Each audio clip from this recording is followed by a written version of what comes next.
eh, permasalahan penelitian. Ya. Sebelum dilanjutkan, ada pertanyaan tentang merangkum ya.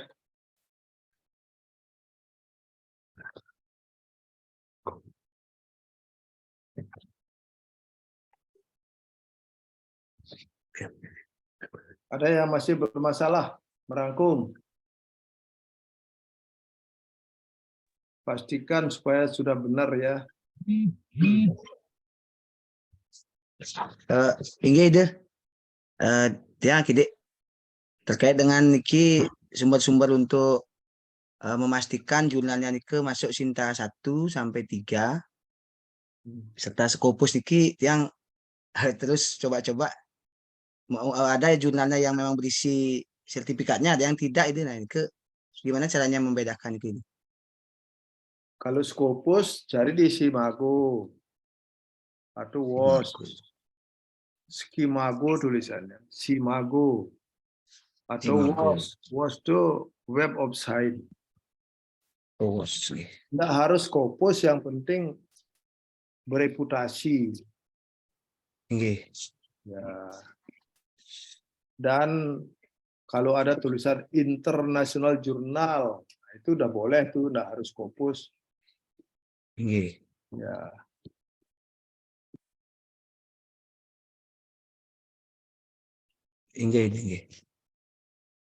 Ada lagi?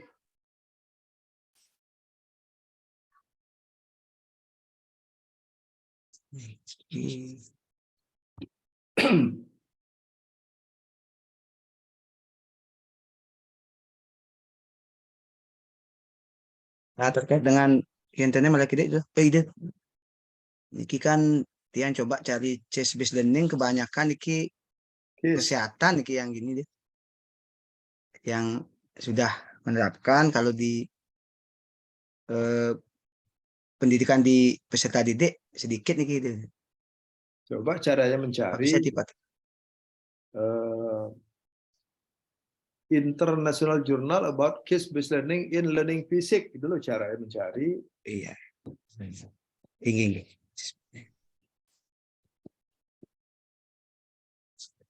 Atau jurnal nasional tentang pembelajaran berbasis kasus dalam fisika.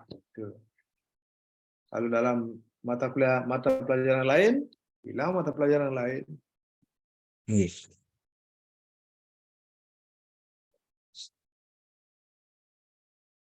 Ini dia semua itu. Kemantan kendala sana sampun yang panggihin nih. Ada lagi yang lain? Tiang kede oh.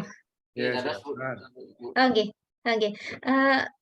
Tiang mungkin kede ide nah terkait dengan jurnal mungkin yang relevan dengan proposal nih ke misalnya kan tiang kenten rencananya ke e-modul interaktif nih ke ide. Nah, wenten sih nih ke jurnal-jurnal tentang e-modul interaktif, tetapi kontennya nih ke berbeda-beda nih ke wenten yang mata pelajaran IPA, wenten IPS, wenten sementara tiang rencana ke literasi. Apakah nih ke termasuk relevan ide? Yang mana kentennya? Apakah ke kontennya, tapi ke e-modulnya nih ke yang dicari nih ke ide? Ya, pertama kan penelitian itu kan menyoal variabel bebas. Yeah. Ya, variabel bebasnya dulu cari. E-modul itu kan variabel bebas. Oh, kenten. Ya, itu cari. Nanti kalau ketemu mata pelajaran yang lain, konten, ya, e-modulnya aja pelajari dulu kan. Yeah. Nanti coba-coba lagi e-modul dalam pembelajaran apa. Itu caranya. Bahasa Inggris. Bahasa Inggris atau bahasa Indonesia? Bahasa Indonesia nih ke ide. Ya. E-modul dalam pembelajaran bahasa Indonesia gitu, misal kalau bahasa Indonesia, kalau jurnal nasional kan. Yeah. Ya, kalau internasional about e-modul in learning language, language learning gitu misalnya. Pembelajaran bahasa. Kalau jurnal nyari bahasa Indonesia ada juga banyak kan orang-orang Indonesia yang menulis di jurnal internasional. Coba aja gitu kata-kata kuncinya, kalimat-kalimat kuncinya. Yang jelas pencariannya itu tetap beranjak dari variabel bebas, karena itu menjadi hal penting variabel bebas. Kalau merangkum kan apa masalah utama, itu variabel terikat, pasti variabel terikat. Apa penyebabnya? Ada variabel bebas dimensi 2 yang mengalami masalah, yang menyebabkan masalah. Kemudian apa gagasan barunya? Variabel bebas juga dimensi 1 yang diusulkan sebagai pengganti penyebab masalah kan gitu. Jadi variabel bebasnya menjadi hal yang penting dalam penelitian.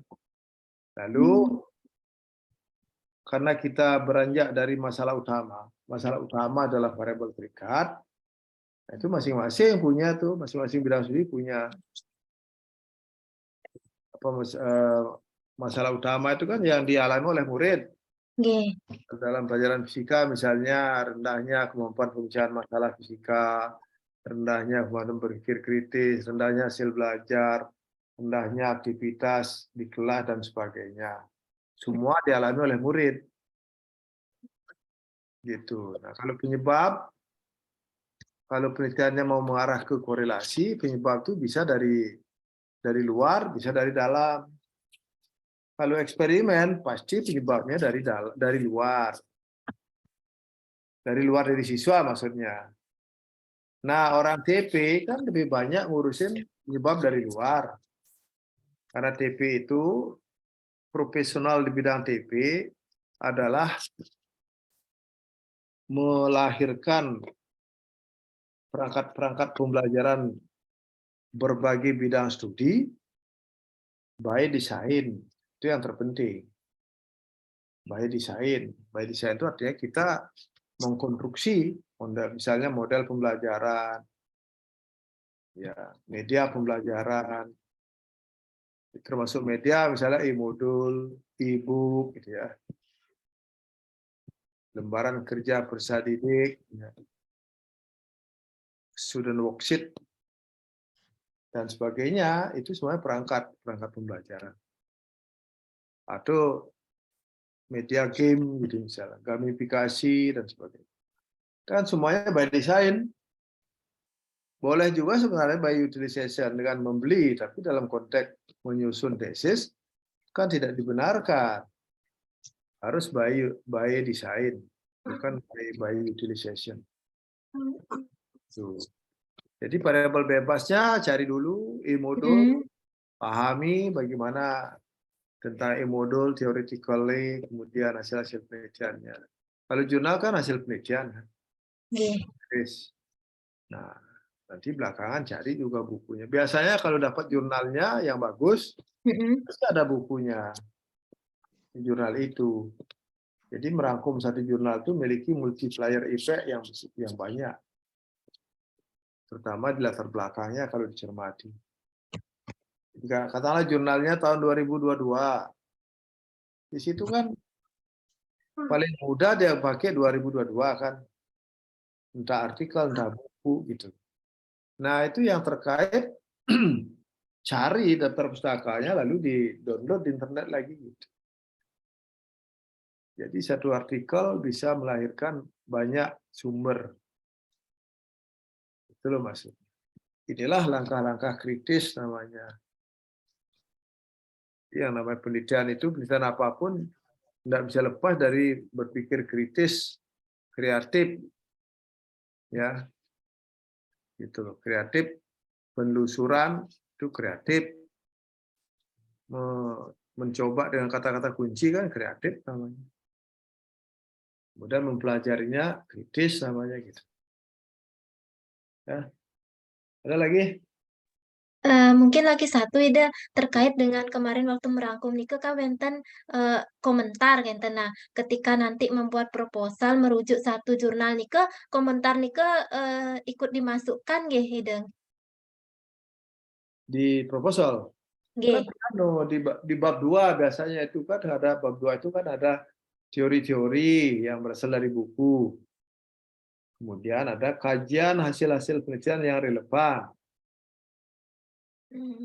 Kajian hasil penelitian relevan itu kan hasilnya disajikan. Contoh penelitian siapa? Misalnya Tegah 2000, Tegah et al. Dan 2022 menyatakan bahwa itu kan hasil tuh.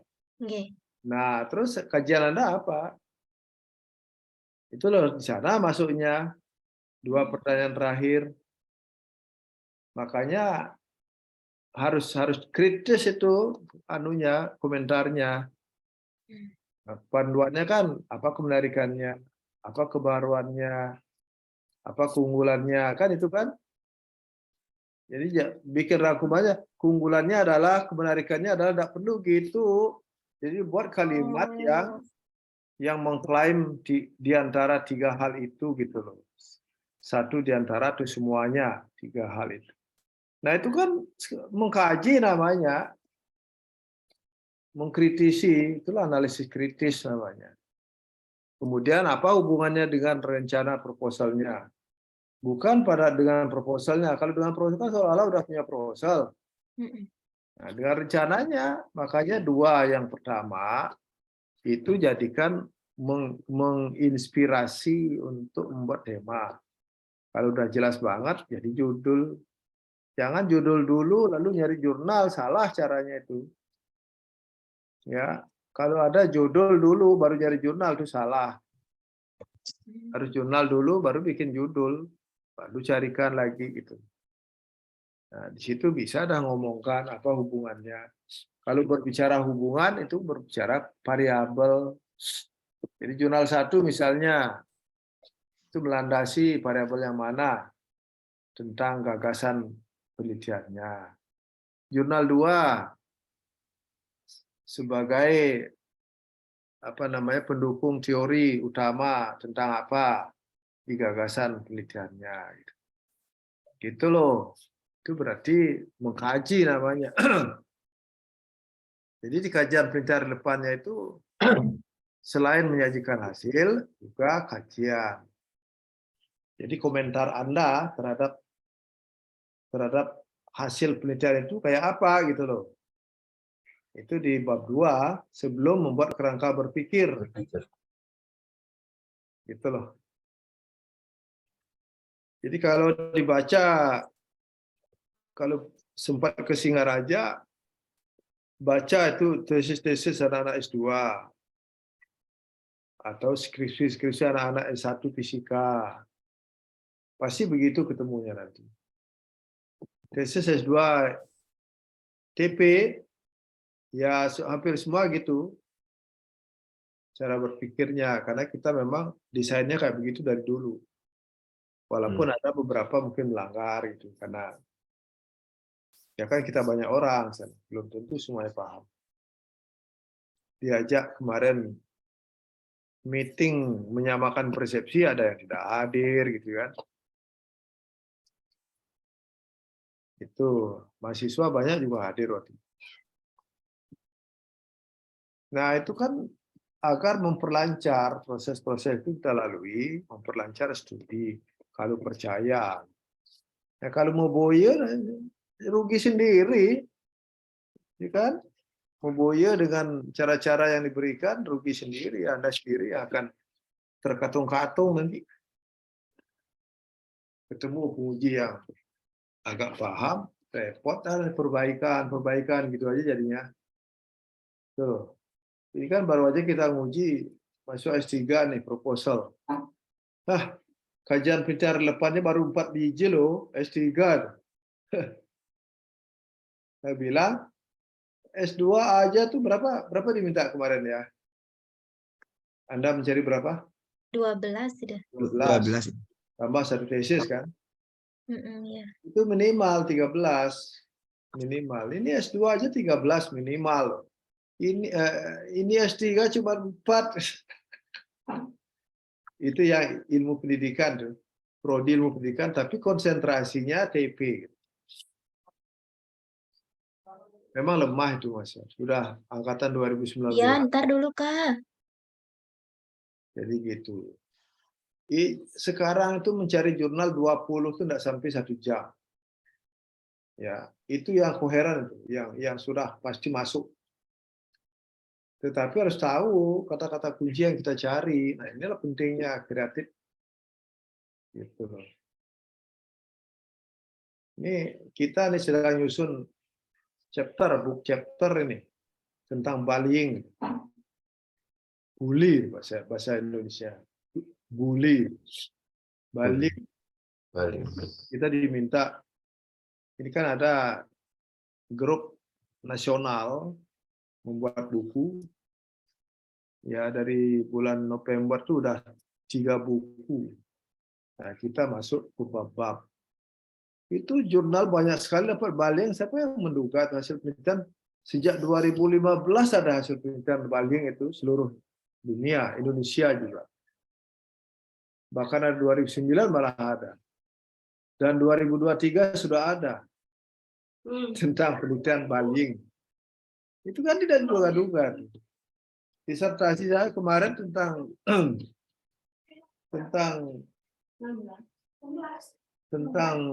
religion learning in religion. Siapa nyangka itu jurnal banyak sekali, ratusan jurnal kita dapatkan baru-baru. Jadi tergantung cara kita membuat kalimat kunci atau kata kunci. Biasanya kalimat kunci yang lebih cepat dapat. Itu ya, itu. Nggih, ide, sama ide. 20 tidak sampai 1 jam. Saya pasti dapat 20 minimal. Tidak sampai 1 jam. Gitu, tapi jangan dicari-cari, tumpuk-tumpuk aja. Jadi harus satu persatu. Ini saya dari tadi, dari jam 2 siang, 12 jurnal sudah tak pelajari tentang bullying. Dari jam 2 siang. Istirahat cuman mandi, puja, ngajeng. Dari jam 2. 12 jurnal internasional semuanya. 2021 sampai 2023. Tentang bullying, Scopus Q1 semua. Itu loh, jadi kalau kita latih dari kita, cepat sekali. Otak ini orang melayani dia. Otak manusia itu sangat melayani, karena ciptaan Tuhan.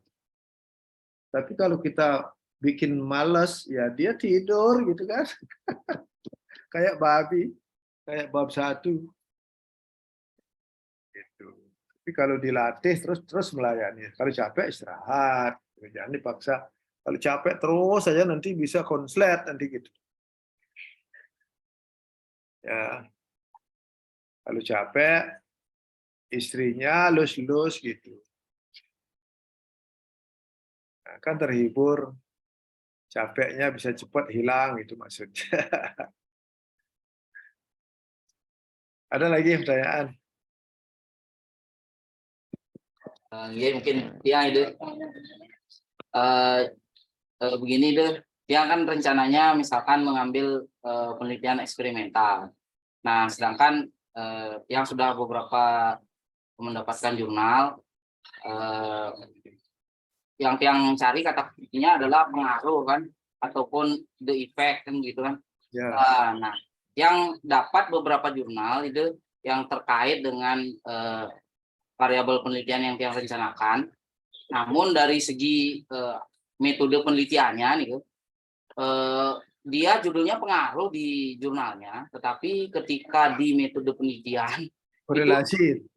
Seringkali bukan korelasi deh, tapi pre-eksperimen gitu. Jadi dia menggunakan uji T itu hanya mencari sebatas gain score begitu. Apakah Nike bisa dipergunakan gitu untuk misalkan untuk mendapatkan teorinya atau permasalahan yang dihadapi deh, seperti itu? Ya, bisa. Nah, tapi itu baru pra-eksperimen kan? Yeah. Sama dengan pengembangan formative testing untuk research and development. Oh iya, uji T itu nggih. Ya. Kalau formative testing kan terakhirnya one shot case study kan, pra-eksperimen. Iya. Ada yang pakai post test only, ada pakai pre-test post test. sama aja, tapi kan tetap ada pengaruh kan. Cuman pengaruhnya itu ya kesimpulannya adalah data kelayakan produk. Kalau signifikan, produknya layak. Itu. Layak itu bahasa Inggrisnya proper.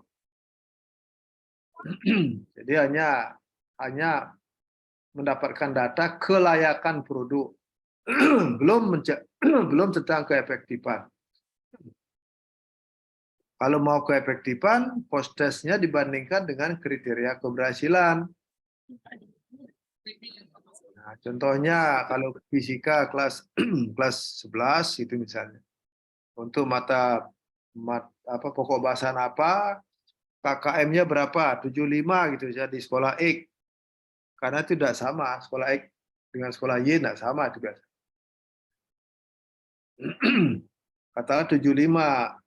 Nah, post testnya berapa hasilnya? Katakanlah 76. Kalau 76 udah lebih besar daripada KKM kan? Berarti efektif. Baru kesimpulan dari formative testing. Itulah pre-eksperimen itu. Karena kelayakan itu yang membandingkan pre-test post-test. Atau menguji satu ekor post-testnya, boleh aja. Gitu. Tapi belum bisa menyatakan efektif. Kenapa? Karena kalau pre-testnya 25, post-testnya 45, dalam skala 100, diuji dengan uji T pasti signifikan. Gitu. Tapi 45 kan tidak ada apanya dibandingkan dengan kriteria keberhasilan 75 kan. Dia layak tapi belum mencapai keberhasilan. Baru formative testing. Nah, kalau summative eksperimen. Cari eksperimen, jangan pakai kata kunci pengaruh. Kata kuncinya sebenarnya kata kunci tidak perlu metodenya cantumkan. Ya, misalnya tentang project based learning. Ya, International Journal about Project Based Learning in Learning Physics atau Physics Learning. Itu aja. Pasti keluar ada eksperimen, ada macam-macam, ada PTK. Gitu. Biasanya keluarnya banyak eksperimen. Karena eksperimen itu lebih mudah nembus jurnal internasional daripada korelasi, PTK, pengembangan, itu loh. Eksperimen prioritasnya jauh lebih tinggi karena eksperimen kan tidak mudah, rumit kan, rumit banget. Saya eksperimen dari 2004 disertasi terus eksperimen tidak pernah putus-putus setiap tahun. Itu pun tidak jamin dia paling 10% pahamnya gitu. Gitu loh. Jadi eksperimen itu rumit karena kita eksperimen menghadapi manusia. Kalau eksperimen laboratorium ya ini gampang. Gampangnya gimana? Karena kita bisa ngolah 100%. Jadi kalau manusia mana bisa gitu kan? Badannya bisa dipegang, hatinya belum tentu gitu. Kan begitu kan. Ini itu berarti kalau kita kaitkan dengan kajian penelitian-penelitian yang relevan nanti di gini itu untuk jurnal yang seperti ini berarti tidak bisa kita pakai ya itu. Bisa variabel bebasnya dipakai. Mendukung variabel bebas. Oh, seperti itu. Untuk misalkan kajian penelitian yang relevannya bisa itu. Bisa mendukung variabel bebasnya kan? Hasilnya nih mendukung ya. Oh ya. Mendukung. Nah, kemudian misalkan yang kita dapat, mungkin ada beberapa jurnal yang berbahasa Inggris juga yang dapat, tetapi dia penerapan atau PTK itu. Sedangkan yang rencanakan kan mengambil eksperimen. Apakah itu bisa juga digunakan itu? Bisa. Oh iya. Bisa. Eksperimen itu kan pakai siklus kan. Kalau dia memang berpengaruh, kan konsisten pengaruh anunya. Peningkatannya konsisten. Kesimpulan dapat meningkatkannya itu setiap siklusnya konsisten. Walaupun tidak harus naik. Contoh siklus 1 dapat meningkatkan, misalnya KKM-nya 70, siklus 1 ini dapat 78. Kan kesimpulan siklus 1 dapat meningkatkan kan? Lalu siklus 2 dapatnya 73. Kan juga kesimpulannya dapat meningkatkan. Jadi secara keseluruhan hasil PTK dapat meningkatkan. Kan bisa dipakai mendukung variabel bebas. Artinya kekuatan variabel bebasnya itu didukung oleh hasil-hasil penelitian baik PTK, pra-eksperimen, pengembangan. Nah, tetapi kalau dapatnya eksperimen seperti itu, nah itu yang terbaik kan begitu kan. Iya, semua. Tapi kan mencari yang terbaik itu kan tidak mudah kan. Kadang-kadang kita menetapkan saya harus dapat 10 kriteria. Tapi mana kutus ya kriteria Kang Wang 8 gitu. Yang 2-nya angseh-angsehang gitu kan gitu kan. Gitu. Jadi pasangan kan juga gitu zaman dulu kan. Ngalih pasangan apa kini. Kuang bindaduk Kang Wang den kan begitu kan. Ada lebihnya, ada kurangnya. Lebih kurang selalu berdampak. Ada lagi, silakan. Segera nih ya. Jadi kita kan cuman berapa kali pertemuan? 8 kali pertemuan. Ibu Parda, ada apa gitu. Nanti kan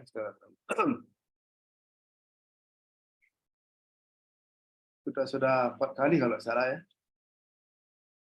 Segera itu dibuat, kerangka proposalnya juga segera dibuat. Jangan tunggu-tunggu Puan kita mani, bin Puan bin mani. Nah itu buku udah saya kirim. Harapannya dalam usul proposal dipelajari itu, terutama mulai bab 3. Bab 3, terus kalau mau pengembangan langsung bab 7, bab 3, 4, 3, 4, 5, ya, 6, 7. Kalau PTK diperdalam 8, kalau mau PTK. Kualitatif bab 9. Nah, eksperimen pengembangan digabung di bab 7. Nah, itu dulu isinya masih banyak, itu kan baru kulit-kulitnya itu. Nanti kita akan bikin satu buku khusus penelitian eksperimen dalam pendidikan.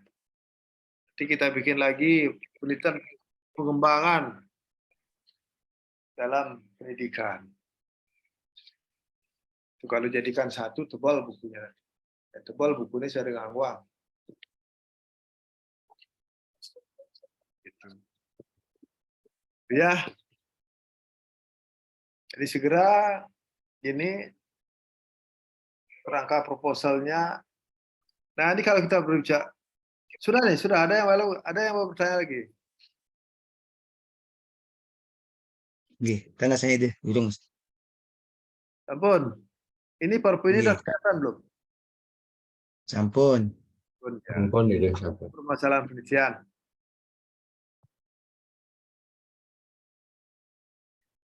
Nah, ini mungkin langsung ke sini ya.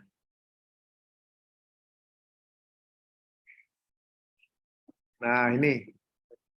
Jadi dalam konteks permasalahan penelitian, kita selalu berpikirnya narrowing down. Narrowing down itu artinya mengkerucut ke bawah. Jadi, karena yang namanya masalah itu banyak. Contoh variabel terikat saja kalau kita pikirkan, terkait dengan tagihan abad 21 aja, itu ada banyak. 4C. Untuk Indonesia tambah 1C lagi karakter. Kritis, kreatif, kolaboratif, komunikatif, dan karakter. Untuk Indonesia, tagihan abad 21. Belum lagi hasil belajar, literasi, teknologi, dan sebagainya. Kan banyak itu. Dalam satu periode penelitian, siapapun dia, profesor sekalipun, 5 profesornya tidak bisa ngambil semuanya sekaligus. Gitu. Tapi identifikasinya seluas-luasnya, sebanyak-banyaknya diidentifikasi. Nah, kita bisa mengidentifikasi dari hasil membaca, hasil pengamatan. Yang paling akurat adalah pengamatan lewat membaca. Walaupun ada nih di Indonesia penelitian apapun untuk mendapatkan masalah, nyebarkan angket dulu dia, waduh itu penelitian namanya. Kalau PTK mungkin ya, PTK itu sifatnya kasus, case ya. Tapi kalau korelasi, pengembangan, eksperimen, itu dasarnya dari jurnal. Kita terinspirasi ada berbagai macam masalah dari jurnal. Gitu. Jadi identifikasi masalahnya apa, penyebabnya apa, ya sebanyak-banyaknya. Nah, kalau Anda kan 12 jurnal, 1 tesis minimal. Ya. Dari 12 itu minimal berapa ya? 6 internasional ya. 6 nasional. Lalu kemudian dipilih. Nah, pemilihannya itu lebih banyak kepada variabel terikat. Karena ada kan jadi apa masalah utamanya kan variabel terikat. Satu jurnal ada bilang prestasi belajar rendah. Jurnal lain ada bilang berpikir kritis rendah. Yang lain ada bilang pemecahan masalah rendah. Yang lain literasinya rendah. Dan lain. Kan variabel terikat semua. Penyebabnya apa? 95% pasti bilang pembelajaran konvensional. Karena itu memang masif, pembelajaran konvensional masif di dunia internasional. Ya, setiap bulan pun dosen dan guru dilatih. Ya, tetap aja tuh pembelajaran nasional tuh, pembelajaran konvensional tuh menghantui gitu loh. Bukan yang menghantui, malah digunakan secara diam-diam. Kenapa? Karena paling mudah dilakukan. Tuh, walaupun ada nyebut direct interaction, ya, implicit learning, sama saja tuh. Regularity learning, conventional learning, sama artinya. Teorinya adalah teori stimulus respon, SR. Yang zaman dulu subjek cobanya adalah binatang. Itu penyebab. Karena dia penyebab masalah, maka menurut pikiran Kuhn, karena kalau serius belajar filsafat pasti nangkap pikirannya Kuhn. Pikiran Kuhn itu kan menyoal tentang paradigma. Bahwa paradigma yang kemudian kalau diakui oleh publik menjadi teori, itu bisa anomali gitu loh. Untuk kasus 1 anomali dia. Diterapkan lagi anomali 2. Terapkan lagi anomali 3. Kalau banyak anomali berarti krisis. Kan itu pikirannya Kuhn. Kalau krisis, tidak bisa dipertahankan lagi gitu loh. Tidak bisa dipertahankan lagi. Harus digagas, carikan penggantinya yang disebut dengan paradigma baru. Kalau kita berbicara teori krisis, ya nyarinya teori baru. Itu yang disebut gagasan baru dalam rangkum artikel. Nomor 3. Ya. Rangkuman nomor 3. Gagasan baru. Karena berpikirnya ingin menggantikan penyebab masalah itu. Gitu. Gagasan baru. Nah, dari mana dapat? Dari jurnal juga gitu loh. Tapi setelah dapat jurnalnya, cari bukunya. Contohnya kalau idenya pengembangan. Apa yang mau dikembangkan? Media interaktif, itu misal berbasis masalah. Dalam pembelajaran bidang studi X. Media interaktif, berbasis masalah. Itu berarti ada media, ada masalah. Masalah berarti PBL yang inovatif. Cari jurnal media, cari jurnal PBL. Kan begitu berpikirnya. Itu loh. Terus yang diklaimnya apa? Berarti belum ada itu. Jadi misalnya media-media statik, PowerPoint saja gitu. Dan PowerPoint itu hanya menyajikan materi-materi pelajaran aja, tidak mengaitkan dengan masalah nyata, fakta-fakta sehari-hari. Nah, itu yang disebutkan konvensional. Tujuannya ngejar kurikulum biar cepat selesai, cepat habis. Itu penyakit dunia internasional tuh, bukan hanya Indonesia ya. Penyakit dunia internasional di dunia pendidikan. Nah, orang Amerika, orang Inggris, orang Australia, kenapa pendidikannya maju? Karena jumlah populasi mereka yang melek di dunia pendidikan itu banyak.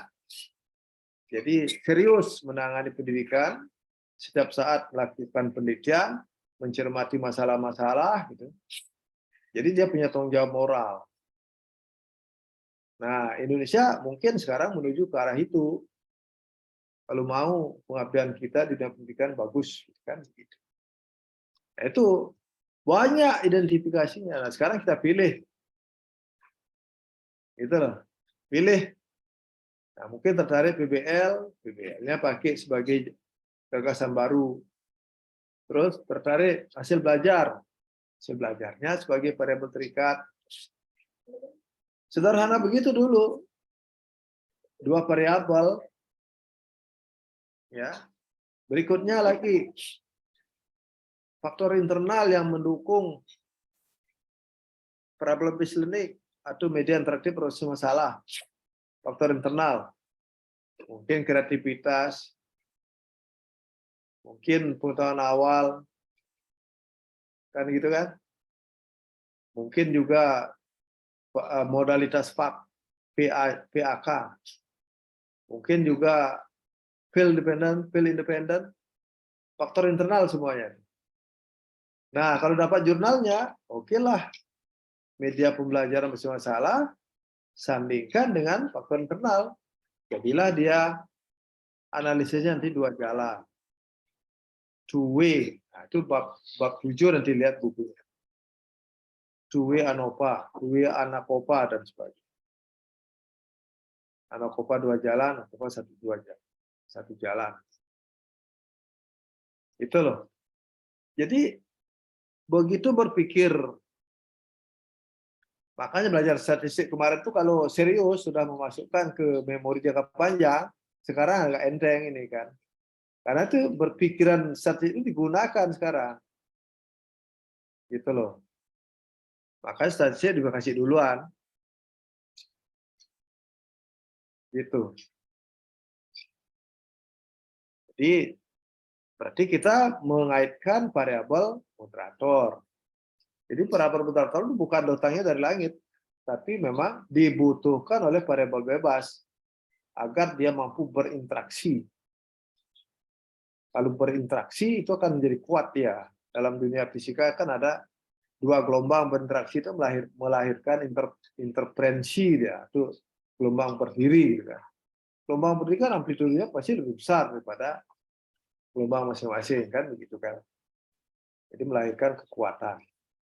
Jadi antara variabel bebas dengan moderator itu akan menimbulkan kekuatan lebih untuk memotivasi siswa belajar, untuk membuat siswa menjadi persisten. Persisten itu persisten itu ulet, ya ulet,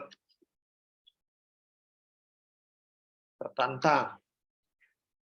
Betul. Kalau termotivasi kan belum tentu dia ulet. Memiliki keyakinan bisa, self-efficacy. Nah, terus udah selesai untuk ukuran S2, 1 variabel bebas, 1 variabel moderator, 1 variabel terikat. S2 itu minimal 3 variabel penelitian. Boleh 1 variabel bebas dan 1 variabel bebas, 2 variabel terikat, atau 2 variabel bebas, 1 variabel terikat. Boleh. Nah, itu adalah hasil logiko di bab 1, latar belakang. Kalau udah dipilih seperti tadi itu, tinggal merumuskan masalah. Katakanlah misalnya tadi media interaktif berbasis masalah dikaitkan dengan modalitas Pak. Kalau modalitas Pak, berarti 2x3 ada. Ambillah misalnya yang 2. Feel independent, atau impulsif, rasional. Nah, gitu kan, itu semuanya faktor internal. Kemampuan gaya belajarnya orang. Ya. Berarti kalau kaitkan dengan prinsip belajar, sudah bisa dirumuskan masalahnya. 1 masalah kolom, 2 masalah baris, 3 masalah interaktif. Ada 3 masalahnya. Jadi kalau 2-way ANOVA, ada 3 rumusan masalah. Nah, kalau tertarik nambah variabel terikat lagi 1, boleh. Itu kan minimal 3 kan. Kalau meneliti 4 kan boleh. Nilainya pasti lebih gede gitu. Ya. Apa tuh ya? Bu Eka Pratiwi itu kan 2 variabel bebas, 2 variabel terikat. Dia mau belajar banyak kan boleh kan. Dulu mahasiswa TP angkatan ketiga ada juga kayak gitu. Ya, syukur. Anak fisika juga pernah itu yang lulus 3,5 tahun dulu, tahun berapa? 2004 atau 2005. 2 variabel bebas, 2 variabel terikat. Skripsi loh. Lalu ada juga yang sekarang diangkat di UNUD, namanya Teddy Indrayana. Itu juga begitu tuh. Nah, dia suka belajar. Jadi makanya tesis, skripsi, disertasi kadang-kadang kabur. Masalah kedalaman dan keluasannya. Karena apa? Karena bergantung kepada penyusunnya. Pembimbing tidak bisa memaksakan. Kalau memang kemampuannya segitu, ya yang penting syarat sudah dipenuhi. Gitu. Jadi itu sekali lagi, kalau tesis minimal 3 variabel. Kalau skripsi minimal 2 variabel. Karena tidak ada orang penelitian 1 variabel. Kemungkinan penelitian 1 variabel, nama penelitian kan mengait-ngaitkan variabel kan. Gitu. Jadi skripsi minimal 2 variabel, lalu tesis minimal 3 variabel, disertasi minimal 4 variabel. Minimal loh. Jadi kata minimal dah boleh kurangin.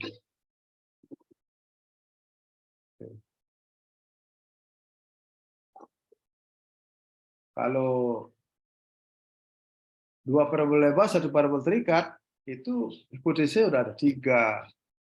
Tapi kalau 2 variabel terikat, 2 variabel bebas, hipotesisnya menjadi 9 itu. Jadi berlipat ganda dia. Kayak gitu. Tambah lagi 1, jadi 12 ya, kan gitu. Nah, semakin banyak hipotesis, rumusan masalah semakin banyak pekerjaannya, karena rumusan masalah harus dijawab semua dengan teori, harus dikerjakan dengan metode gitu kan. Tergantung gitu. Nah, identifikasi ini sudah dijelaskan tadi.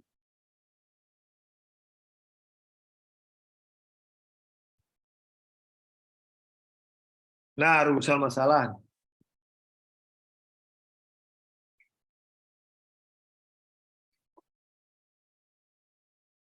Dirumuskanlah kalimat hanya, tapi ada juga kalimat pernyataan, boleh. Yang penting mengandung konsep masalah secara jelas sehingga tidak menimbulkan interpretasi ganda. Dapat diukur, tidak mencerminkan adanya ambisi pribadi.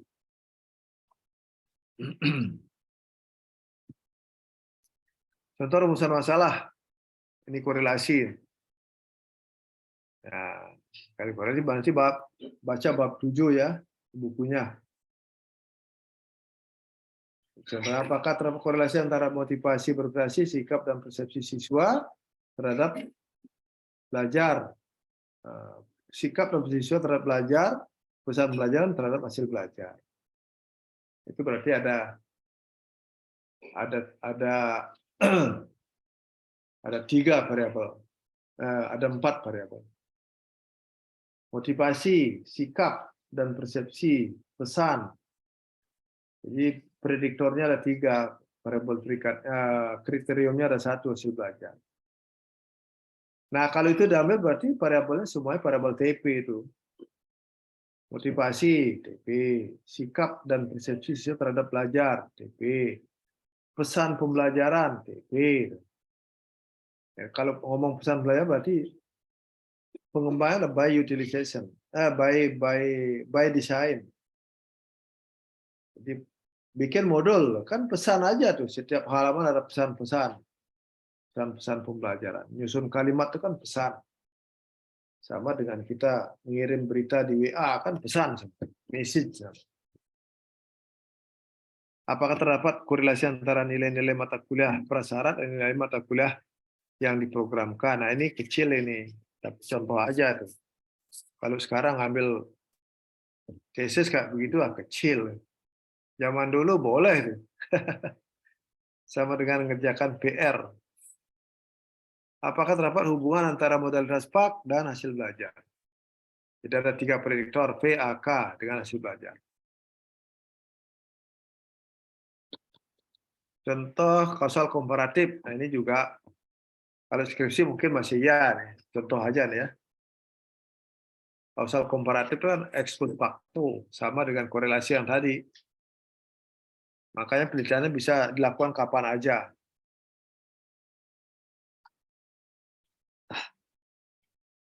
Nah, kalau S2 ngambil korelasi itu solusinya pakai PET analysis. Jadi pasti tidak akan diterima kalau menggunakan korelasi produk momen. Kalau S1 boleh itu produk momen. Nah, itu kan supaya kita ada beda dikit. Kalau S2 PET analisis jalur. Itu. Nah, berpikirnya memang lebih dibandingkan dengan korelasi produk momen. Gitu. Ini eksperimen.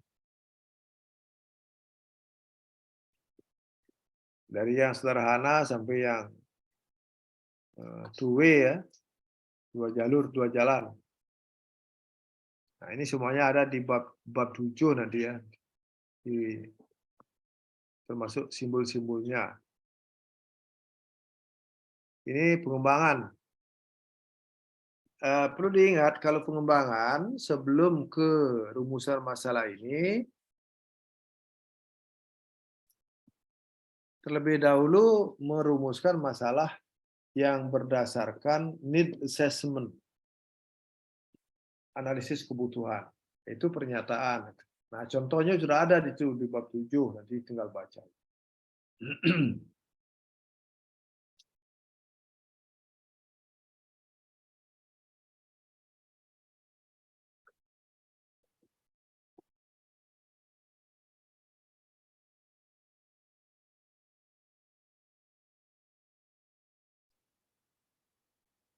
Nah,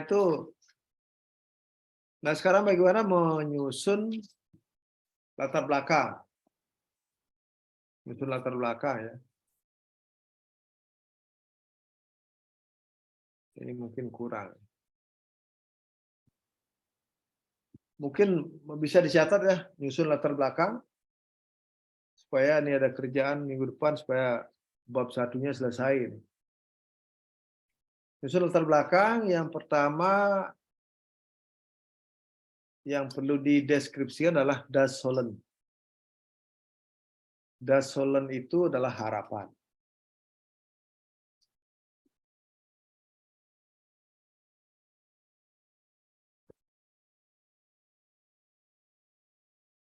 Harus ada sumber. Dalam dunia pendidikan biasanya itu dibuat di kurikulum itu harapan. Yang kedua, deskripsi tentang Dasein. Dasein itu kenyataan. Nah, ini faktanya banyak ini, sumbernya harus banyak. Dari jurnal ya. Kalau eksperimen, itu jurnal internasional, supaya memang masalah itu universal ya. Tidak hanya skop sekolah aja, nggak cocok untuk eksperimen. Kalau masalahnya di sekolah itu aja. Makanya perlu baca jurnal internasional. Ya, deskripsi tentang Dasein. Dasein itu adalah kenyataan, fakta.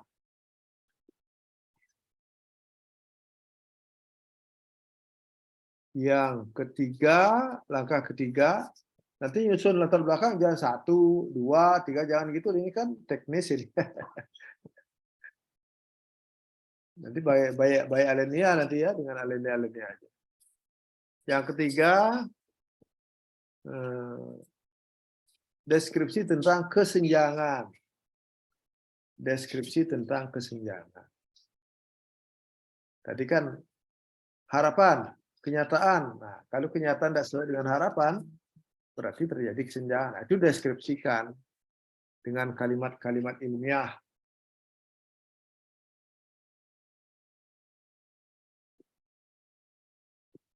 Yang keempat, deskripsi penyebab kesenjangan atau identifikasi penyebab kesenjangan. Identifikasi penyebab kesenjangan.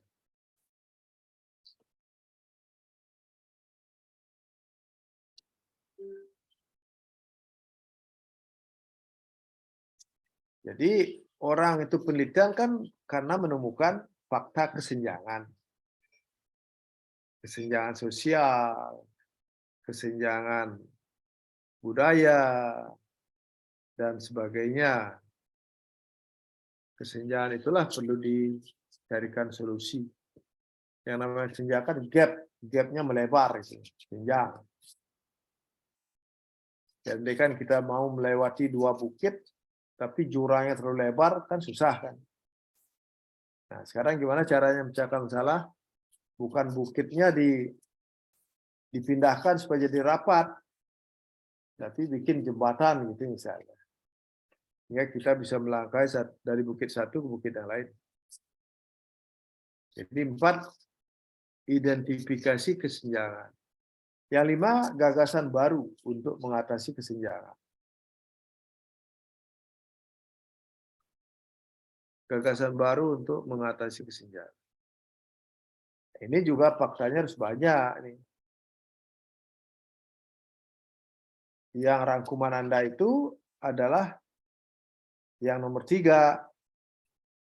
Apa gagasan barunya? Nah, itu kan kita pesan kemarin, buat sebanyak-banyaknya. Kalau dia mencantumkan jurnal, telusuri jurnalnya, download lagi. Nah, jadi satu jurnal itu memiliki multiplier effect yang banyak. Bisa dapat buku, bisa dapat jurnal lain, walaupun tahunnya setahun lebih tua atau 2 tahun lebih tua kan masih boleh. Jadi gagasan baru nomor 5 untuk mengatasi kesenjangan. Jadi yang nomor 4 itu adalah variabel bebas kategori 2, yang nomor 5 variabel bebas kategori 1. Kategori 2 itu artinya mau ditinggalkan karena dia penyebab masalah. Kategori 1 adalah diusulkan sebagai pengganti. Tuh. Eksperimen, PTK, pengembangan, sama itu semuanya. Begitu pola pikirnya. Cuma kalau PTK, masalahnya datang dari kelas, gitu. Itu bedanya. Karena dia kasus. Yang terakhir adalah fakta-fakta teoritis, deskripsi teoritis dan fakta empiris. Teorinya dari buku, empirisnya dari jurnal. Nah, itu kan sudah bermain sumber semua tuh. Dasolen ada sumber, paling tidak kurikulum sumber. Dasein kenyataan, nah ini harus banyak ini. Ya. Kan merangkum apa masalah utamanya, itu kan? Kalau merangkumnya 12, kalau dapatnya relevan semua tentang prestasi belajar, berarti kan faktanya prestasi belajar itu ada 12. Makanya kalau Anda baca artikel internasional, itu di latar belakang itu kan numpuk-numpuk tuh. Kayak jerawat kan dalam kurungnya kan banyak sekali. Ini 2013, itu 2017, ini 2023 dan sebagainya. Lalu kesenjangan itu biasanya tidak ya walaupun ada tidak banyaklah sumbernya. Penyebab kesenjangan banyak ini, harus ada sumber penyebab. Karena itu mengklaim paradigma lama kalau dalam pikirannya Kuhn. Gagasan baru, nah itu juga sumbernya harus banyak. Yang kemudian disusul dengan teori dan fakta empiris. Udah selesai. Ya. Selesai itu latar belakang. Apapun nama penelitiannya. Kalau ketika memang masalahnya datang dari kelas, gitu ya. Tetapi berpikir tentang variabel barunya tetap membaca jurnal. Nah, lalu rumuskan masalahnya. Nah, ini kalau sudah dapat merangkum 2 atau 3, 4, 5 artikel, itu udah bisa nyusun latar belakang. Ya. Nanti pengembangannya berikutnya setiap ada tugas arahkan sana, baca lagi, oh ini cocok nanti di bagian apa kesenjangan, masukkan kalimatnya 2, 3 kalimat. Lama-lama menjadi banyak dia. Itu loh cara orang menyusun karya ilmiah itu. Jadi tinggalkan cara-cara yang tidak baik, download di internet, kemudian edit gitu ya. Kan udah saya ceritakan kemarin tuh mahasiswa ujian ya bikin tes prestasi belajar ya, tes prestasi belajar maunya bikin 25 butir, tetapi penjelasannya disusun tes berpikir kritis 50 butir gitu. Tapi kita tidak kentarakan di ujian, kasihan dia itu. Kita japri ngasih tahunya gitu. Karena itu masalah psikologis. Sering gitu. Mahasiswa 1 juga, kalau mahasiswa 1 kan sering gitu kepepet. Penelitiannya di Siririt, pembahasannya di SMA Lab gitu. Ya, syukur penguji 2-nya enggak jeli, enggak mengentarakan, pembimbingnya juga diam-diam aja gitu. Ya kita kasih lewat japri gitu. Gitu. Itu etika. Tapi ada juga penguji langsung nembak berarti, nah itu kan bisa jantungan orang kan. Supaya tidak terjadi begitu, inilah caranya kita nyusun tuh dari rangkuman. Makin banyak rangkuman, makin mudah. Tuh, nyusun. Nanti langsung proposalnya itu langsung dibuat daftar pustaka. Kan yang merangkum paling atas kan daftar pustaka. Tulis di sana apa hasilnya, tulis tumbuk-tumbukkan sana. Nanti tinggal hubung-hubungkan aja. Cepat sekali kalau udah datanya ada di tempat kita nulis itu, ya cepat sekali nyusunnya. Gitu loh. Nah, ngedit itu belajarnya kita juga. Tidak, bahayanya ada kalau ngeditnya tidak kritis, kentara. Itu dulu Ini tujuannya biar bisa praktik dulu tentang, selain praktik merangkum, juga praktik membuat latar belakang. Oke. Ada pertanyaan? Nggih, tiang ide. Silakan. Nggih.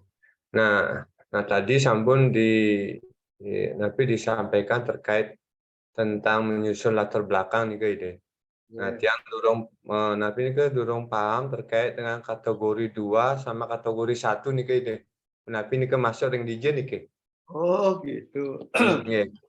Contoh, Contoh. misalnya Bapak mau pengembangan. Nggih. Mau pengembangan. Kategori 1 itu kan mau pengembangannya misalnya pengembangan media interaktif berbasis masalah. Untuk Bapak ajar apa ya? Dia rencana ke eksperimen ini. Nah, oh iya, eksperimen. Nggih. Dia ngajar IPA nih ke, tapi basicnya kimia ini. Misalnya mau penelitian tentang pengaruh problem listening terhadap prestasi belajar IPA. Nggih. Siswa kelas 8. Nah, problem listening-nya itu kan dimensi 1. Kategori 1. Oh, iya. Kategori 2-nya adalah kontrolnya, Pak. Oh, iya. Ya, itu dibaca bab 7 di bukunya yang disebar nanti sama Kortinya. Nggih. Bab 7. X1, X2. X1-nya adalah variabel eksperimen, X2-nya variabel kontrol. Nah, kalau mau disingkat, mau lebih pendek, judulnya pengaruh model pembelajaran terhadap prestasi belajar, gitu seharusnya. Iya. Jadi model pembelajarannya ada 2 kategorinya minimal lah, bisa 3, bisa 4. Umumnya 2, tapi ada juga yang 3, ya kan? Umumnya 2, minimal 2 kategorinya. Nah, kalau bukunya Tuckman itu nyebut level dia. Level 1, level 2. Ada juga buku nyebut dimensi. Dimensi 1, dimensi 2. Jadi satu variabel bebas itu minimal 2 dimensinya gitu. Minimal 2 kategorinya gitu. Benar, Pak? Nah, kalau dalam simbol namanya X1, X2. Yang membuat simbol-simbol X1, X2 itu saya tuh. Kalau di buku-buku yang lama dan termasuk orang Indonesia bikin buku yang hanya nyadur dari buku orang, pasti tidak menyebutkan X1, X2. Yang dia sebut adalah X dan strip gitu loh. X dan strip. Nah, ini kadang-kadang kecele. Yang ngutipnya itu tidak ngerti gitu. Nah, kalau baca X1, X2 itu sudah jelas. Kita harus berani membuat simbol. Simbol itu kan atas pikiran kritis dan kreatif. Dunia ini kan dunia simbol. Enten. Baca 7. Ada postes unde, ada pretest postes. Oke, ini kan Pak Pandi. Nggih, semua itu. Bentar, boleh. Terus.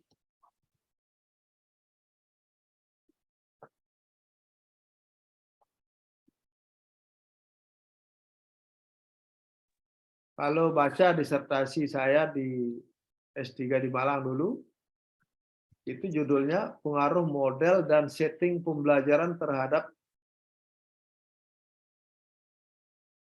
remediasi miskonsepsi, pemahaman konsep, dan hasil belajar. Jadi pengaruh model dan setting pembelajaran. Maksudnya model pembelajaran dan setting pembelajaran. Nah, modelnya di disertasi itu ada 2. Conceptual change model dan pembelajaran konvensional. Settingnya ada 3.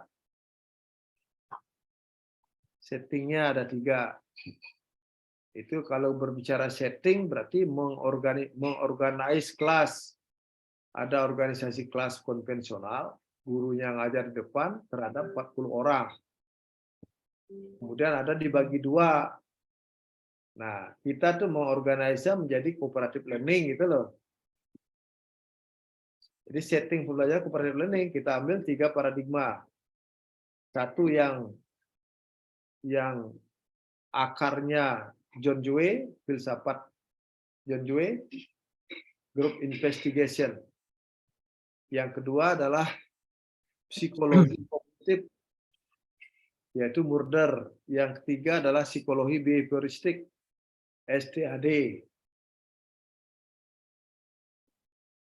Nah, berikutnya banyak yang ngikutin itu, termasuk Pak Supre ikut kayak gitu, Pak Arnyani ikut kayak gitu. Tapi dia ngambil 2 kali 2. Saya 2 kali 3 dulu. Mohon izin, ide bertanya. Ya, Doris. Nggih, ide terkait rencana proposal yang dari kebetulan Niki bukan dari kalangan sekolah, ide yang dari Basarnas selaku instruktur, ide. Ya. Jadi rencananya mau mengembangkan memang di pelatihan yang kita laksanakan rutin itu memang sudah ada bukunya. Hanya bukunya itu cenderung berupa teks dan gambar, tidak interaktif memang gitu. Di samping itu terbentur juga pelaksanaan waktu yang terbatas sehingga membutuhkan ya semacam e-book ya yang bersifat interaktif. Nanti ada video. Nah, tiang ini kendala pada variabel terikatnya yang jarang memang ada penelitian terkait teknik pertolongan di ketinggian. Dalam istilah asing itu kita istilahkan high angle rescue technique, itu fast rope vertical rescue kan. Nike bagaimana solusinya? Tiang temukan satu jurnal, terus di apa namanya di referensinya ada beberapa yang terkait, yang cari ternyata berbayar semua kan. Memang jarang dilakukan penelitian ataupun dikembangkan ke materi-materi mengenai vertical rescue gitu. Mohon arahan, ide. Terima kasih. Ya, itu kan sudah disebutkan vertical rescue itu kan apa namanya? Apa istilahnya Indonesianya? Pertolongan, pencarian dan pertolongan, penyelamatan, ide. Kan istilahnya kalau orang ini panjat ya, jenis panjat. Apa terjun? Manjat, ide. Kemarin kebetulan kita adakan pelatihan di Nusa Penida di Tulad di Batu Kande gitu. Ya, ide. Nah, itu kan yang bisa diukur kan kecepatannya gitu kan. Kecepatan, berarti praktik itu pengamatan nanti variabel terikatnya. Kecepatan, ketepatan gitu. Jadi kalau kita melatihnya lewat e-modul atau e-book, ya berarti kan dia berlatihnya itu berdasarkan membaca. Nah, kita amati ketika dia praktik di lapangan, itu yang dilatih banyak orangnya. Ada 50 peserta. Ide. Kalau 50 masih bisa eksperimen, bagi 2 dia. Gitu. Jadi bagi 2, bahkan bisa bagi 3. Kalau 50 peserta, bagi 3 kan 16 kan? 16 kali 3, 48. Itu jadi satu kelompok 16 orang. 2 kelompok 17 gitu misalnya. Kan 50. Nah, terus perlakuannya nanti bikin 3 jenis buku atau modul, mau e-book atau buku cetak silakan. Nah, kalau kita mau inovatif kan yang elektronik zaman sekarang kan, ciri kemajuan teknologi. 3 jenis. Nah, 3 jenis itu yang satu diklaim tadi itu, klaimnya Pak Agus tentang Yang sudah ada tadi dibilang itu loh. Lalu bikin yang medium. Yang medium lebih maju sedikit. Yang tentunya ada sudah jurnalnya. Kemudian yang inovatif, yang terinovatif, yang paling bagus. Itu kalau 3. Kalau mau bagi 2 aja muridnya, pesertanya, lebih gampang. Yang X2-nya adalah yang dibilang tadi, bukunya kayak gitu saja. Yang 2 bikin yang baru, yang Pak bilang tadi itu kan. Siap. Yang mudah. Lalu berdasarkan membaca itu, kan pelatihannya berapa kali diambil? Kan minimal 6 kali kan? Nah, jadi setelah buku itu selesai, keduanya, nah, kita lakukan tes dulu awalnya sebelum diberikan perlakuan tentang apa kecepatan, ketepatan. Kan Pak yang lebih tahu tuh apa yang diukur. Kan orang berlatih itu pasti ada kriteria kan? Ada, betul. Nah itu kriterianya itu dipakai 1 atau 2. Kalau Pak hanya membandingkan 2 hal, berarti 2 minimal diukur kan tadi sudah kita sepakati. S2 itu minimal 3 variabel. Kalau hanya e-book dibuat, e-booknya yang inovatif dan e-book yang konvensional itu kan kategori itu baru 1 variabel. Variabel terikatnya usahakan 2. Tes dulu dia sebelum diberikan modul, sebelum diberikan buku. Tes, dapat data, lalu diberikan sekarang. Jangan dibagikan Pak modulnya. Setiap latihan kasih modul, setelah selesai latihan ambil lagi modulnya gitu. Tarik. Ngerti maksudnya Pak? Iya, ngerti. Tarik itu. Maksudnya agar dia tidak sempat bertukar di rumah gitu loh. Kalau dia bertukar kan bias penelitian kita. Itu kalau cetak. Nah, kalau misalnya modul kan ada cara biar yang kontrol itu tidak bisa tidak bisa buka yang eksperimen. Itu dikiati itu caranya. Gitu, Pak. Gini deh, kalau pengembangan kurang cocok atau bagaimana itu? Oh, kalau pengembangan malah kita enggak 50 itu langsung jadi gini. Jadi subjek formative testingnya. Pengembangan aja, Pak. Enggak usah eksperimen. Ide. Semua ide.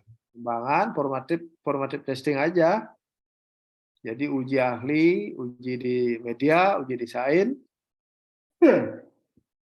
Ahli isi pertama, kemudian ahli media, kedua ahli desain, ketiga, kemudian peserta perorangan membaca, kemudian peserta kelompok kecil, lalu terakhir ya kelas semuanya, semua orang yang dilatih. Minimal 30, Pak. Kalau 50 udah banyak.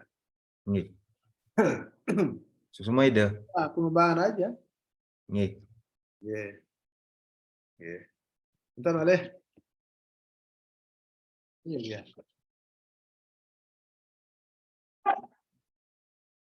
Ada lagi? Ide yang sedikit ingin bertanya tentang rumusan masalah nih, saya sedikit tertinggal tadi. Untuk yang saya lihat ini, apakah semuanya perlu kita masukkan ke dalam proposal kita nanti, atau hanya boleh sampai respon aja nih ke ide? Ini siapa nih bertanya? Saya Yoga Jatawedika nih ke ide. Aku nggak kelihatan nih, mana tuh?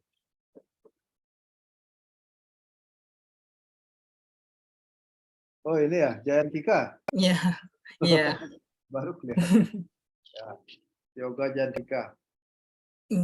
Untuk alur pengembangan yang saya pahami nih kan ada pengembangan medianya, ada uji ahlinya, lalu ada uji respon, dan uji efektivitasnya. Untuk tesisnya ini minimalnya sampai alur yang mana nih, Kak Ida? Uji kelas. Sampai uji efektivitasnya nggih? Ya, uji kelas minimal 30 orang. Tadi dibilang sama Pak Agus itu ya. Minimal 30 orang. Nggih, sukses. Uji kelas itu desainnya one shot case study, pre-test, post-test. Jadi pre-test dulu, kemudian perlakuan minimal 6 kali, maksimal 8 kali. Ya, kalau S2 TP kan pengembangannya 1 semester kan, itu udah sepakati dari dulu tuh. Jadi produknya 1 semester. Nah, ini untuk Pak Agus ini kan paham ini yang namanya 1 semester itu. Di situ Basarnas itu Basarnas ya? Iya itu Basarnas. Itu kan ada kriteria, ada lulusnya, ada nilai terakhir itu kan? Betul, Berapa kali latihan itu kan ada itu. Nah, betul. itu adalah materi 1 semester, anggap sama saya 1 semester. 72 jam pelajaran itu. Ya. Kalau di sekolah kan jelas materi 1 semester. Jadi produknya itu adalah untuk 1 kegiatan 1 semester kalau di sekolah. Walaupun ketika formative testing terakhir, uji kelasnya hanya 6 kali pertemuan. Kalau 6 kali pertemuan itu mungkin diambil KD-nya yang mana gitu loh. Ya, kan kalau di sekolah pakai KD kan, kompetensi dasar. Yang jelas 6 kali pertemuan, berarti tidak semuanya dicobakan gitu loh. Kan paham maksudnya, Pak Jantika? Jadi katakanlah misalnya dalam 1 semester itu ada 5 bab gitu. Kalau 1 semester berapa kali pertemuan kira-kira? Kalau di sekolah kan banyak kali ya. Kalau pertemuannya setiap minggu sekali gitu, 1 semester berapa minggu efektifnya? Ada 15 sampai 16 minggu itu. Nah, 15 sampai 16. Kalau diambil cuma 6, kan sisa lagi 10 kan? Jadi tidak semuanya, tidak semua materi yang dikembangkan itu dicobakan. Tetapi uji ahli, uji desain, uji media, uji anak kecil, perorangan kelompok kecil, semuanya gitu. Yang dicobakan di kelas itu dengan formatif, dengan pre-test post-testnya itu hanya untuk 6 kali pertemuan saja. Kalau bikin modul, berarti modul berapa itu kan? Modulnya kan modul 1, modul 2, 3, 4, 5 tergantung keluasan materinya.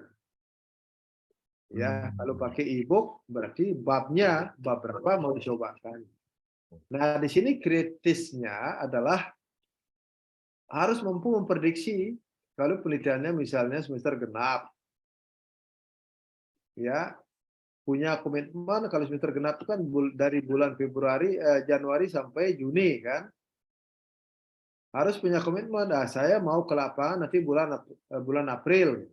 Kalau bulan April mau ke lapangan, pastikan bulan Maret sudah selesai produknya, kan gitu kan. Bulan Februari udah uji coba instrumennya gitu. Nah, jadi penelitiannya begitu, kritikal dan kreatifnya begitu berpikir. Sejak sekarang sudah melihat kurikulum. Jadi kurikulum untuk kelas 8 itu misalnya ada berapa modul bisa dikembangkan kalau bikin modul ya. Kalau bikin buku e-book berapa bab dibuat. Kalau dalam Basarnas Pak Agus itu kalau dia masih pakai pertemuan dalam sekali target latihan itu ya itu berapa kali itu, misalnya 15 kali, ya katakanlah formatif akhir itu 5 kali atau 6 kali boleh. Tes post test. Dan ya, pokok Jayantika, Jatawitika ya. Iya.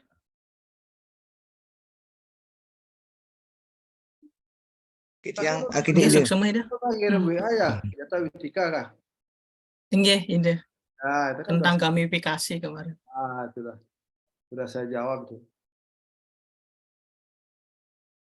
Ya, silakan ada lagi. Gitu yang ide.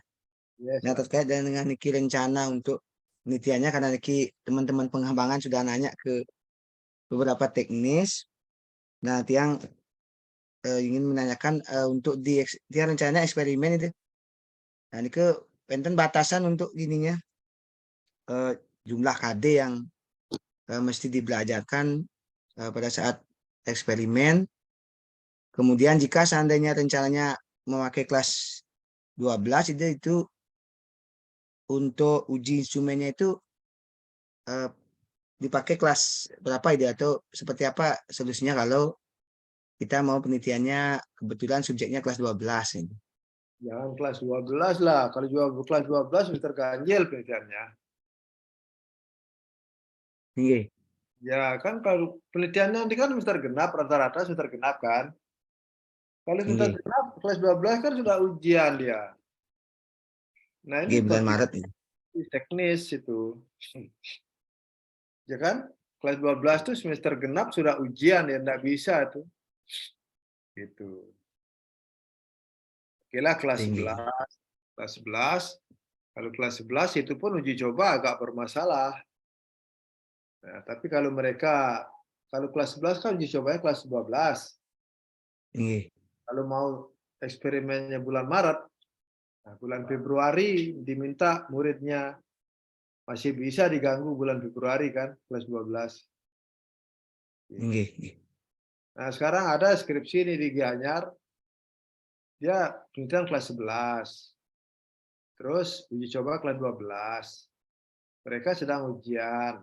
Boleh online gininya Pak, apa namanya ide, boleh online uji cobanya, boleh. Yang penting dapat data dulu. Uji coba kan tidak masalah. Karena uji coba itu tidak harus mencapai kriteria kan. Yang penting muridnya menjawab dengan pikiran yang sebenarnya, itu tidak boleh ngawang-ngawang. Kan gitu kan. Beda dengan penelitian, kita punya kriteria. Kalau uji coba kan tidak ada kriteria. Semakin beragam, ada benar, ada salah, malah bagus gitu kan. Kalau semua benar, nah itu jatuh semua soalnya. Atau semua salah, jatuh soalnya. Gitu loh. Nah, walaupun kelas 12 uji cobanya, asumsinya kan mereka sudah pernah belajar. Tetapi seminggu sebelumnya harus juga dikasih tahu. Siapa yang ngasih tahu? Nggak boleh penelitinya. Kalau penelitinya gurunya sendiri boleh. Dengan catatan tidak membilang untuk penelitian. Nah, ini kan manipulasi namanya, tapi untuk kebaikan gitu loh. Manipulasi. Sebab kalau diketahui untuk penelitian nanti bisa dia bias gitu. Jadi dibilanglah misalnya keperluan gurunya agar diketahui data Anda yang skornya ada kecil biar bisa bantuan dalam rangka ujian, lebih banyak memberikan bantuan. Nah, gitu misalnya kan untuk kepentingan semua orang, untuk kepentingan muridnya juga, seminggu dia belajar dalam rangka uji coba. Kepentingan kita juga supaya tidak bias datanya. Muridnya kalau mau belajar kan untuk dirinya sendiri, ya kan? Bukan untuk gurunya. Kalau muridnya rajin belajar kan untuk dirinya sendiri. Gitu loh. Nah ini sering saya ucapkan. Anda kalau rajin belajar untuk siapa? Siapa yang untung? Itu kalau bilang bapak yang untung bahajak ke Bangli itu. Berarti mereng gitu. Siapapun belajar untuk dirinya sendiri gitu. Gitu. Makanya kalau tidak rajin belajar, ngolok-ngolok diri sendiri namanya kan gitu. Oke, ada lagi? Gitu yang balik ide. Nah, terkait tentang tapi ini ke sampelnya ke dia kan ngajar IPAS nih ke ide. Nah, untuk kelas 11 sarang 12 kan boleh nih ke ide. Ini kurikulum merdeka kelas 10 mantan kenapa ini ke ide. Ini ngambil gininya nih. Kelas 10 pakai, Pak. Oh, kelas 10 ada nggih? Boleh. Kelas 12 tidak bisa. Kenapa? Karena penelitiannya S2 itu kan rata-rata tergenap. Oke. Kecuali keteter dia habis semesternya nanti biasanya semester genap penelitiannya. Nah, kecuali yang Ada yang ngejar mau lulus 1,5 tahun, semester ganjil. Oh, ini. Ini kemantan sukses. Jadi kalau mau ngejar 1,5 tahun lulus, semester ganjil penelitiannya, tidak bisa semester genap, dan tidak lulus 1,5 tahun yang semester genap. Nah itu kan sendiri yang ngurus itu kan. Nah kalau Bu Eka dan teman-temannya dulu di Abang itu, kok di Abang, di mana tuh? Yang Bandem. Di Bandem, bertiga itu kan lulus 1,5 tahun. Nah dia mulainya semester genap. Kalau dia penelitian semester genap, berarti kan 1,5 tahun dia lulus gitu. Karena semester satunya dia genap dulu. Lalu Bapak kan semester satunya ganjil mulai kan? Nah makanya semester genap itu baru 3 semester. 4 semester. 4 semester. Jadi kalau mau 1,5 tahun semester ganjil penelitiannya. Itu pun harus di awal. Semester ganjil itu mulai Agustus, paling lambat September sudah riset 1 bulan. Maret bisa ada wisuda. Nah, tapi jangan dulu menghayal wisuda ya. Enten ide mana memargi mantan teman kita.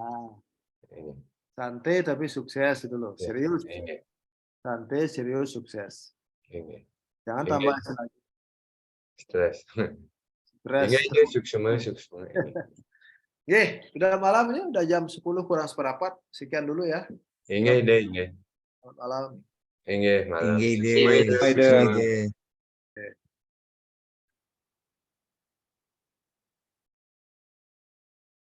Pak